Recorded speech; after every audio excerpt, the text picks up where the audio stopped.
बांकीपुर से बीजेपी उम्मीदवार मैदान से हटे। इस समय की बड़ी खबर, बीजेपी उम्मीदवार अभिषेक बंटी अब चुनाव नहीं लड़ेंगे। अभिषेक ने एक दिन पहले ही पर्चा भरा था। आज बीजेपी कार्यालय में उन्होंने पीसी कर ये जानकारी दी। नीरज कुमार सिन्हा अब नए उम्मीदवार बनाए गए। 13 जुलाई को नामांकन की आखिरी तारीख है। बीजेपी अध्यक्ष के इस्तीफे के बाद खाली हुई थी ये सीट और देखिए अभिषेक ने एक दिन पहले ही पर्चा भरा था, पर अब उन्होंने अपना नाम वापस ले लिया है। उनकी जगह पर नीरज अब चुनाव लड़ेंगे।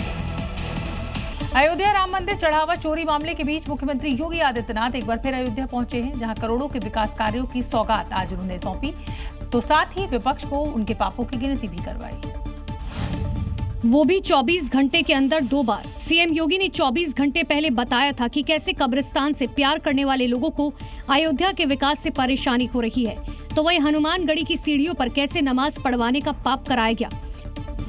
जो ये लोग आस्था की बात करते हैं, याद करो ना, इन्होंने तो हमारी पवित्र हनुमानगढ़ी में इन्होंने तो वहां नमाज भी पढ़वाने का काम किया था। सीएम योगी ने अपने स्टाइल में कांग्रेस से लेकर समाजवादी पार्टी तक को घेरा और कहा, जो आज ये आस्था का चोला पहनकर ढोंग कर रहे हैं, उन्होंने खुद की सरकारों में कई पाप किए हैं। क्या कोई जामा मस्जिद में कभी हनुमान चालीसा का पाठ कर पाएगा? क्या सरकारें करवा पाएंगी? क्या समाजवादी पार्टी और कांग्रेस करवा पाएगी? अगर नहीं करा पाएगी तो ये पाप क्यों करवाया गया था? सीएम योगी ने विपक्ष के सारे पापों की लिस्ट खोल दी और उन्हें उनका इतिहास याद दिला दिया, क्योंकि चंदा चोरी मामला सामने आने के बाद विपक्ष लगातार योगी सरकार को घेरने में लगा हुआ है।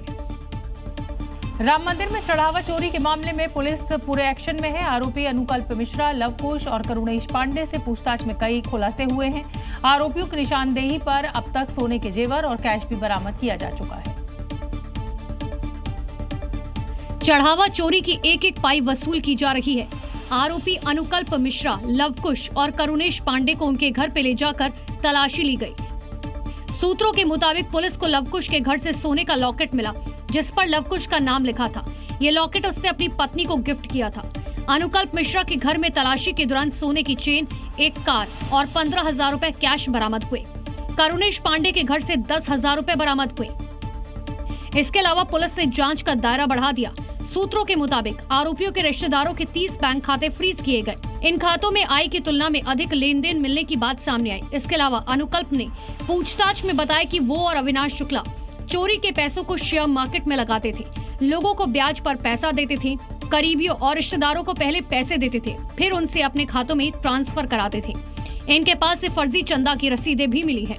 मध्य प्रदेश वक्फ बोर्ड देश का पहला राज्य है जहां हिंदू सदस्यों की नियुक्ति की गई है, लेकिन इस नियुक्ति के बाद से ही विरोध तेज हो गया है और आज राजधानी भोपाल में एशिया की सबसे बड़ी मस्जिद से मुसलमानों ने काली पट्टी बांधकर सड़कों पर उतरने की चेतावनी दी और साफ साफ कहा है कि वक्फ बोर्ड में हिंदुओं की एंट्री नहीं होने देंगे। जुम्मे की नमाज के बाद इन प्रदर्शनकारियों ने हाथों में काली पट्टी बांध रखी थी। हाथों में तख्तियां लिए हजारों की संख्या में विरोध करते हुए नजर आए।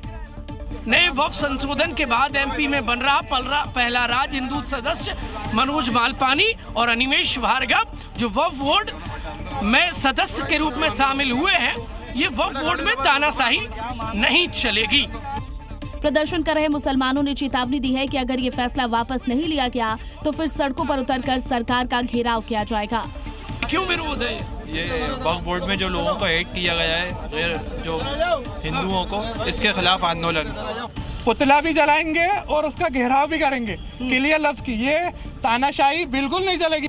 प्रदर्शनकारी ठीक वैसी ही चेतावनी दे रहे हैं जैसा कि दिल्ली के शाहीन बाग में हुआ था, लेकिन कानून से बढ़कर कुछ नहीं है और अगर कोई कानून को अपने हाथ में लेगा तो फिर उसका हिसाब तय है।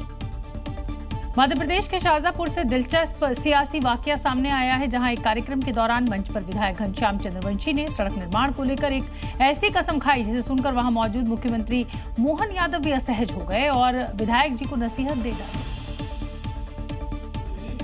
दरअसल कार्यक्रम तो किसानों से संवाद और पौधारोपण कार्यक्रम का था, लेकिन इस बीच विधायक घनश्याम चंद्रवंशी ने खराब सड़कों का मुद्दा उठाते हुए भावनाओं में बह गए और जूते चप्पल छोड़ने की कसम खा ली। जूते चप्पल से त्याग करता हूं, काला विधानसभा के सीमा के अंदर अगर मैं आऊंगा तो बिना जूते चप्पल से घुसूंगा जब तक ये रोड नहीं बन जाएगी, चाहे 10 साल में बने। घनश्याम चंद्रवंशी की इस कसम से मंच पर मौजूद मुख्यमंत्री मोहन यादव एकदम असहज हो गए और भरे मंच से विधायक को शब्दों की मर्यादा रखने की नसीहत दे डाली। इस बात को ध्यान रखना, हमको कोई जूते चप्पल छोड़ने की जरूरत नहीं। अरे कांग्रेसी 10 बार छोड़े, हमारा बाप का क्या जा रहा है, ये उनका काम है। जिसके बाद सीएम मोहन ने विधायक की मांग वाली 16 सड़कों की बजाय 17 सड़कें बनाने की मंजूरी दी और आगे विकास के कामों का भरोसा दिया।